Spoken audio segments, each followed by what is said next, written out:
धन्यवाद सभापति जी। आगे सर, आगे आगे। आज हम संविधान की गौरवशाली यात्रा पे बात करने के लिए चर्चा कर रहे हैं। कल से ये चर्चा चल रही है सर। मैंने बहुत सारे दोनों पक्ष के और जितने भी हमारे मेंबर हैं सुना सर, उनको बड़े बड़े नेता हैं सर। इसके भाग 1 में लिखा हुआ है India that is Bharat, Hindustan नहीं लिखा हुआ है सर। लेकिन सारे नेता संविधान पर चर्चा कर रहे हैं लेकिन हिंदुस्तान ही कहेंगे, भारत कहने की हिम्मत नहीं जुटा पा रहे हैं। ये बड़ा सवाल है सर कि क्या संविधान के हिसाब से बात रखी जा रही है। मैं धन्यवाद दूंगा फूले साहू बाबा साहब अम्बेडकर को और मेरे नेता मान्यवर साहब श्री काशीराम को। 25 नवंबर 1949 को संविधान को सौंपते हुए डॉक्टर बाबा साहब अम्बेडकर ने कहा था कि 26 जनवरी 1950 को हम विरोधाभास भरे जीवन में प्रवेश करने जा रहे हैं। राजनीतिक जीवन में तो हमारे पास समानता होगी, लेकिन सामाजिक और आर्थिक जीवन में असमानता होगी। क्या ये चुनौती आज 75 साल बाद दूर हुई है? भारत ने 26 जनवरी 1950 को संविधान लागू होने के साथ खुद को एक संप्रभु लोकतांत्रिक और गणतांत्रिक राज्य होने का ऐलान किया। लेकिन सर उस समय संविधान की स्थिति ये थी कि जैसे गांव का कोई आदमी, मैं 50 की बात कर रहा हूं, वो 50 साल पहले शहर में आ जाता और बड़े लोगों की महफिल में चला जाता, उस जहां वो खाना खा रहे हो, और वो टेबल पे नैपकिन को खा के जो है कि कहता कि ये तो फीका, क्योंकि वो जानता नहीं था, वो समझता नहीं था संविधान को, संविधान है क्या। संविधान उसके लिए महज दस्तावेज था। ये जिम्मेदारी थी राजनीतिक दलों पे कि वो संविधान को व्यवहार में लेके आते। और इसके इतने सारे आर्टिकल हैं, अगर इनको व्यवहार में लाया जाता तो मुझे लगता कि आज देश बहुत बदल गया होता।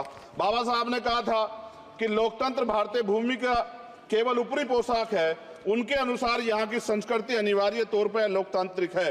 भारत जैसे गरीब और गैर बराबरी वाले देश में संविधान के जरिए छुआछूत खत्म करना, वंचितों के लिए सकारात्मक उपाय करना, सभी वयस्कों के लिए मतदान का अधिकार देना और सबके लिए सम्मान अधिकार तय करना, ये बहुत बड़ी उपलब्धि थी सर।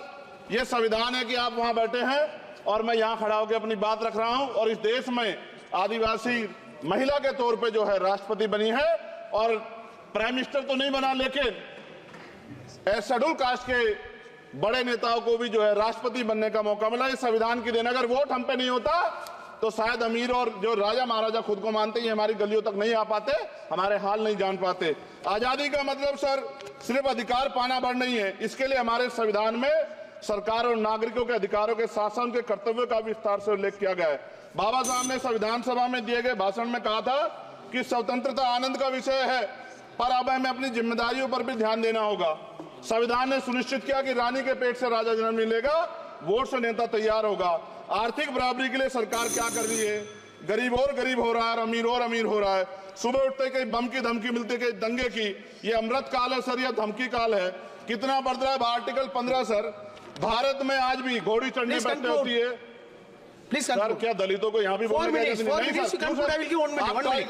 सर अगर सबको 4 मिनट दे दो, ये भेदभाव नहीं चलेगा दलितों के साथ। Time is 4 minute, don't waste. भाई सर आप चेक करो, अगर सबको 4 मिनट दिए तो आप मना करो, मैं बंद कर देता हूँ इसको। क्या दलितों को सबसे आखिरी में नंबर मिलेगा और बोलने का मौका मिलेगा? क्या मजाक कर रहे हैं सर आप? नो, ये all independent people are having only 4 minutes. You take sir. Independent में अपनी पार्टी का मेंबर हूँ सर, और जीत के आया हूँ सर, किसी की दया में नहीं आया। Take 1 minute and finish. Sir कल भी बोले तो एक दलीय पार्टी के लोग, आप मौका दो सर। मूछे रखने पर हत्या होती है, महिलाओं पे, छोटे मासूम बच्चों पर रेप हिंसा होती है। एनसीआरबी का डाटा देकर डर लगेगा। यही 1 किलोमीटर में संविधान को जला गया, और महाराष्ट्र के परभनी में अभी भी संविधान को नष्ट किया गया, उसकी कॉपी को। आर्टिकल 25-26 में संविधान में सभी को धार्मिक आजादी। कहाँ है दलितों की, मुसलमानों की, जैनों की, बौद्धों की, ईसाइयों की? छत्तीसगढ़ में सतनामी समाज को संविधान की अपनी धार्मिक आजादी के आधार पर जो है उनको अपमानित करके जेल में बंद कर दिया। संभल, अजमेर, अयोध्या सब इसका उदाहरण है। आज ये सरकार आलोचना डरती है। कितने लोग जेल में बंद है?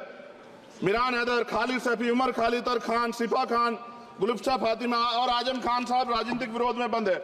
सरकार यहाँ बैठी है, सरकार सामाजिक न्याय की बात करती है। बताए कितने दलित मुख्यमंत्री बना रखे हैं आपने? 13 ज्यादा सरकार स्टेट में सरकार है। कितनी महिला मुख्यमंत्री है? आपकी सरकार ने सुप्रीम कोर्ट के आदेश के बाद रिजर्वेशन प्रमोशन में जारी नहीं किया, और ओबीसी को पॉलिटिकल रिजर्वेशन आप देंगे नहीं देंगे, आप बताने का काम करें।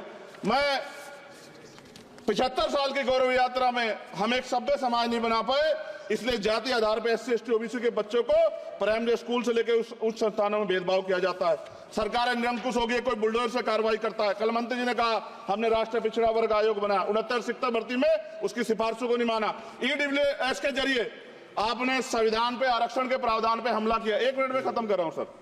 संविधान सर न्यायपालिका में आर्टिकल 124 ये कहता है सर, ये अधिकार जो है Sanjay sir ji please conclude. Sir 1 minute में प्लीज संविधान में न्यायाधीशों की नियुक्ति का अधिकार राष्ट्रपति के द्वारा होना चाहिए, अभी तक नहीं हो रही है।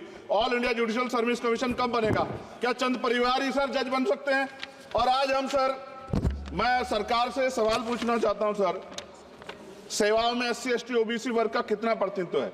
भारत सरकार के मंत्रालयों के अधीन PSU में, बैंकों, बीमा कंपनियों में और स्वास्थ्य संस्थानों में आउटसोर्स तथा कॉन्ट्रैक्ट पर वर्तमान कार्यरत कर्मचारी कुल कितनी संख्या है?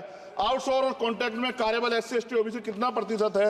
निजी क्षेत्रों में कार्यरत कर्मचारी उनके SC ST OBC की वर्ग लाभ। सर खत्म कर, लास्ट पॉइंट सर मैं फिर स्पष्ट तौर पर कह रहा हूं सर, यहां बैठे SC और OBC के मेंबर से कह रहा हूं सर, उनको सामाजिक जिम्मेदारी का ध्यान भी रखना चाहिए। पार्टी के प्रति वफादारी के साथ साथ अपने वर्गों के प्रति ईमानदारी भी रखनी चाहिए।